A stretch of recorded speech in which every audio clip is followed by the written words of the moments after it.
안녕하십니까. 2021년 5월 10일 최병무의 팩터 시작하겠습니다.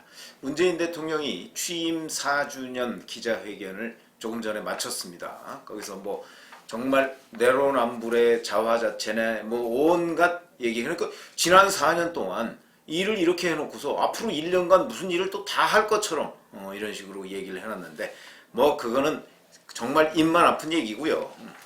그중에 이제 부동산 정책과 관련해서 이재명계가 공격한 부분, 이재명계의 좌장이죠. 정성호 의원이 어저께 그 페이스북에다 글을 올려서 정말 집중 비난을 했습니다. 그런데 그 부분에 관해서 오늘 문재인 대통령이 뭐라고 했는지 한번 보겠습니다. 자, 무주택 서민, 신혼부부, 청년들이 내 집 마련 꿈을 실현할 수 있도록 실수요자의 부담을 완화하는 다양한 정책적 지원을 확대해 나갈 것이다. 민간 주택 공급에 더해 공공주도 주택 공급 대책을 계획대로 차질 없이 추진해 가겠다. 부동산 부패는 반드시 청산할 것이다. 날로 심각해지는 자산 불평등을 개선하기 위해서라도 부동산 투기를 철저히 차단하겠다. 이렇게 얘기를 했습니다.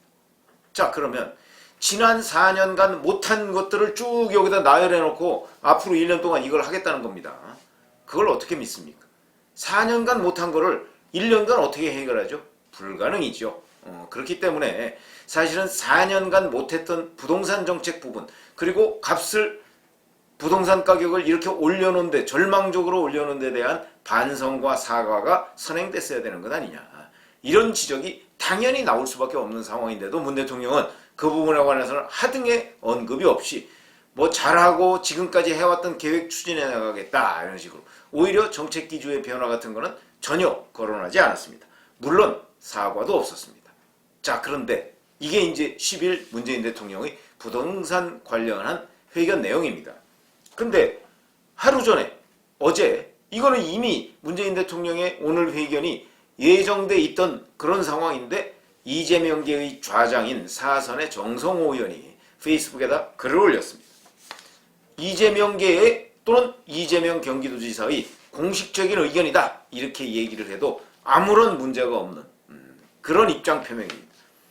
자, 자기 페이스북에다가 이제 정성호 의원의 지역구가 양주시입니다. 경기도 양주시. 거기 아파트 단지 사진을 올린 뒤에 글을 뭐라고 적었냐면, 아침 일찍 집 근처 동산을 한 바퀴 돌아 세창 아파트 뒤 동산을 지나 독바위산에 올랐다. 옥정 회천지구가 내려다 보인다. 착잡한 생각들이 든다. 저렇게 많은 아파트가 건설되고 있는데 아파트 가격은 하늘 높은 줄 모르고 청년들이 내 집 마련 꿈은 사라져가고 있다. 누가 책임져야 하는가? 무거운 책임감을 느낀다. 자, 여기까지만 해도 그냥 순한 듯 이렇게 넘어갔습니다. 그 다음입니다. 독선적이며 무능한 정책이 누적된 탓이다. 그러면 이 누적이 문재인 정부 4년 지났습니다, 지금. 독선적이며 무능한 정책, 문재인 정부의 부동산 정책을 직접적으로 겨냥해서 비판도 아니고 비난을 한 겁니다. 그러면서 또 뭐라고 얘기했느냐. 말뿐인 반성이 아니라 피부로 느낄 수 있는 제대로 된 정책이 필요하다. 진영과 이념을 따지지 말고 많은 전문가들, 현장에 있는 사람들, 그리고 국민의 목소리를 듣고 최종 대책을 내놓아야 한다. 이렇게 얘기했습니다. 자, 문재인 정부 4년 지났는데 이 4년간 아파트값 폭등. 왜 그러냐면 이명박 정부 때는 아파트값이 하향 안정돼 있었고요. 박근혜 정부 때도 아파트값은 별로 오르지 않았습니다. 그러니까 여기에 정성호 의원이 얘기한 저렇게 많은 아파트값이 건설되고 있는데 왜 하늘 높은 줄 모르고 그 집값이 치솟고 청년들의 내 집 마련 꿈이 어려워지느냐. 이건 바로 문재인 정부 4년을 겨냥한 겁니다. 그런데 이렇게 겨냥하면서 독선, 무능 이런 얘기를 했습니다. 비판을 하더라도요, 지금까지 이재명 경기도지사는 문재인 정부의 차별화는 없다. 다만 다름이다 이렇게 얘기해요. 다르다 이렇게 얘기했습니다. 자, 이걸 다르다고 얘기할 수 있습니까? 바로 현 정부를 겨냥해서 무능하고 독선적이다 이렇게 얘기하는 게 이게 다르다는 얘기인가요? 차별화를 하는 거에는 여러 가지 방법이 있을 수 있습니다. 기존의 정책에 대한 비판적 견해, 기존 정책이 이러이러한 점이 잘못됐다 하는 비판적 견해가 있을 수 있고요. 아니면 자기들의 새로운 비전. 자, 이재명 경기도지사가 만약에 대통령이 될 경우에 우리는 부동산 정책을 이렇게 가져갈 것이다 라는 것을 비전을 공개하는, 그러면 자연스럽게 기자들이 문재인 정부는 수요를 억제하는 정책을 쓰고 공급 확대하는 정책을 4년간 계속해서 내놓지 않고, 그러다가 이제 도저히 감당이 불가능하니까 나중에는 이제 공급 확대 정책, 그러면서 심지어는 이제 뭐 공공 임대뿐만 아니고 민간 주택 공급 뭐 이런 얘기까지 할 수밖에 없는 상황이 됐는데, 자, 이런 부분을 이재명 경기도지사는 달리 가져가겠다고 한다. 이렇게 해도 차별합니다. 그렇죠. 근데 이건 그게 아니고 문재인 정부의 부동산 정책에 대해서 직격탄을 날렸습니다. 무능하고 독선적이라고. 이거는 차별화 중에서 가장 극단적인 차별화다. 바로 현 정부의 부동산 정책 자체에 대해서 바로 그걸 뭉개버린 거 아니겠습니까? 이런 식의 차별화다 이렇게 얘기하면 얼마 전까지 뭐 다름을 강조하던 이재명 경기도지사의 입장과도 정말 딴판입니다. 이런 거를 우리가 느끼게 되고요. 자, 그러면 이재명계는 왜 이렇게 문재인 정부한테 직격탄을 날렸을까? 물론 그건 이제 부동산 정책의 본질적인 측면이 있습니다. 지금 부동산 정책을 이렇게 4년 동안 이렇게 가져감으로 해서 청년, 장년까지 20대와 30대의 내 집 마련 꿈을 산산히 조각낸 문재인 정부의 부동산 정책, 이 부분을 공격하지 않고서는 이재명 경기도지사는 앞으로 20대와 30대의 표를 얻기가 어려울 것이다. 이런 판단, 정무적 판단, 당연히 이것도 했겠죠. 이거는 부동산 정책을 공격한 본질적인 부분이고, 그 외에 플러스 알파가 있다. 저는 이렇게 생각합니다. 그 플러스 알파는 뭐냐? 최근에 강성 친문의 전재수 의원이 대선 후보 경선 연기론을 펼친 적이 있죠. 여기에 대해서 이재명계가 반발을 했었는데 송영길 대표 등 당 지도부는 거기에 대해서 뭐 합리적인 결정을 내리겠다는 식으로 얘기를 하고 있습니다. 뚜렷하게 입장을, 자, 그게 잘못됐다 이렇게 지금 안 하고 있습니다. 그러면 이재명계 입장에서 봐서는 이 사람들이 정말 경선을 연기하려고 하나? 원래는 9월 9일까지 해야 되는데 그러면 뭐 대체적으로 8월 말쯤에 대통령 후보 경선을 해야 되는 거 아닙니까? 그런데 거기에 대해서 뚜렷하게 경선 연기 주장이 맞는 것인지, 아니면 그냥 당원 당규에 있는 대로 하겠다 이렇게 하는 게 맞는 것인지, 이 부분에 대해서 송영길 대표, 윤호중 원내대표 이런 사람들이 입장 표명을 안 하고 그냥 뭐 합리적인 결정 이렇게 얼버무리고 있습니다.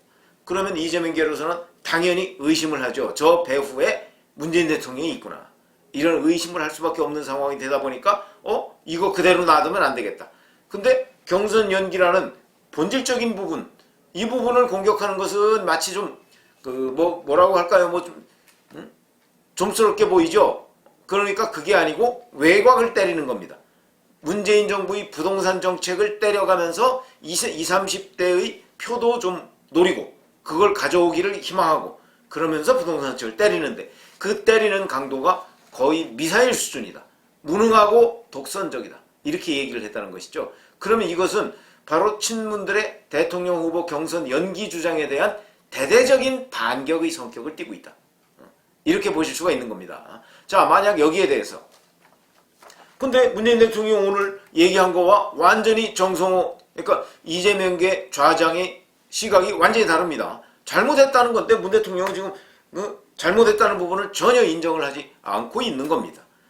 더군다나 대통령이 5월 10일에 기자회견을 하겠다. 그 중에 핵심적인 내용이 뭐라는 건 뭐 대략 짐작이 되고 또 남음이 있었는데, 그 하루 전에 이재명계의 좌장이라는 사람이 그 중의 핵심인 부동산 정책을 직접적으로 비난했다는 점에서 이거는 문 대통령으로서는 정말 괘씸하게 여길 수 있는 일이다. 그러니까 차별화도 이런 식의 차별화는 최악의 차별화다. 시점이나 본질이나 내용이나 이런 점을 생각하지 않을 수가 없고요. 이거는 정치적으로 보면 굉장히 중요한 변곡점이 될 수도 있습니다. 지금 청와대는 공개적으로 얘기를 안 하지만 어제 정성호 의원, 이재명계 좌장의 이런 비판을 두고서 아마 부글부글 끓을 겁니다. 뭐 누구 말대로 난리가 났을 수도 있습니다. 이 사람들 정말 한판 붙어보자는 거야? 이런 식으로 내부적으로는 아마 상당한 정도의 검토에 들어갔을 것이다. 저희 그 취재 경험으로 보면 그런 것이고요. 자, 그런데 그러면 문재인 정부가 비판받을 소지가 있는 게 부동산뿐이냐. 이래서 앞으로 이른바 청와대와 이재명계 사이의 갈등은 줄줄이 나올 수밖에 없는 것이죠. 왜냐하면 비판이 이거 하나로 그치는 게 아니거든요. 또 이거보다 어찌 보면 더 심각한 거는 일자리입니다. 지난번에 더민초라고 더불어민주당 초선 의원들의 모임에서 2030 그 젊은이들을 불러다가 쓴소리 경청해라는 걸 한 적이 있습니다. 거기에서도 부동산 대책도 대책이지만 이거보다 더 심각하게 비판의 목소리가 모아졌던 부분은 사실은 일자리입니다. 일자리. 그 일자리 상황판 어디 갔습니까? 이렇게 나오는 거 아닙니까? 문재인 정부 초기에 자 일자리 앞에서 뭐 이른바 쇼를 했죠. 그러면서 내가 앞으로 챙기겠다고 하는데 그 일자리 상황판 없어졌습니다. 거기다가 지금 일자리 수석도 뭐 하고 있는지 모릅니다. 일자리 수석이 없어졌다고 생각하시는 분들도 아마 상당히 많을 텐데 있습니다. 있는데 그 자리에서 과연 뭘 하고 있느냐. 비정규직 제로 만들겠다고 하더니 비정규직은 오히려 더 늘었다 숫자가. 이런 일에 대해서 어떻게 문재인 정부가 해명을 할 것이냐. 근데 여기에 대해서 아마 틀림없이 이재명계로서는 다음 공격 포인트로 삼고 있을 것이다. 부동산에 이어서 일자리를 공격하기 시작할 가능성이 매우 높다. 이것뿐입니까? 경제정책 전반에 관해서 지금 코로나19로 뭐 상당히 경제정책이 심각하다 이런 얘기들 많이 하고 있지만 경제정책의 전반적인 흐름 이런 부분에 관해서도 공격받을 소지가 많다 하는 점.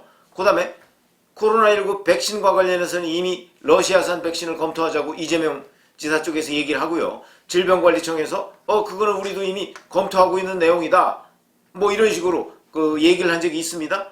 이 부분도 또 하나의 갈등 요소가 되고요. 자, 이렇게 되면 이제 청와대라는 건 결국 문재인 대통령이죠. 문재인 대통령과 이재명 경기도지사 간의 갈등. 이거는 부동산뿐만 아니고 앞으로 여러 정부의 정책과 관련해서 줄줄이 계속 나올 텐데 뭐 대선 후보 경선 연기까지 합해서요. 이렇게 나올 경우 이 최종적인 결과가 무엇이 그거는 뭐 사실 정확하게 우리가 예측하는 것이 쉽지는 않죠. 그것이 이재명 경기도지사의 탈당일 수도 있습니다. 만약에 청와대에서 정말 여기다 결정타를 날린다고 한다면 그래? 우리 그러면 민주주의 4.0이라는 친문 이 모임을 통해서 친문 후보를 공개적으로 띄우자. 만약에 내부적으로 그런 결정을 했다고 한다면 이거는 일종의 뭐 냉전 뭐 내지는 어떤 국지전 성격이지만 만약에 친문 후보를 띄운다고 한다면 그거는 전면전으로 발전될 가능성이 있고 그렇게 되면 이제 정말 이재명 계와 그 청와대 문재인 대통령 계죠. 그럴 경우에 당에서는 뭐 이번에 대표 경선에 나왔던 홍영표 의원이나 아니면 민주주의 4.0의 이사장이라고 하는 도종환 의원 같은 사람이 총대를 메고 아마 이재명 계와 맞붙을 가능성이 높다. 그렇게 되면 이제 당이 깨지는 소리까지 들리는데 지금 그럴 요소들 이런 것들이 아까 제가 말씀드린 줄줄이 이어지고 있다. 이런 말씀을 드리고요. 오늘은 청와대를 부동산 정책과 관련해서 직격한 이재명계에 대해서 말씀을 드렸습니다. 감사합니다.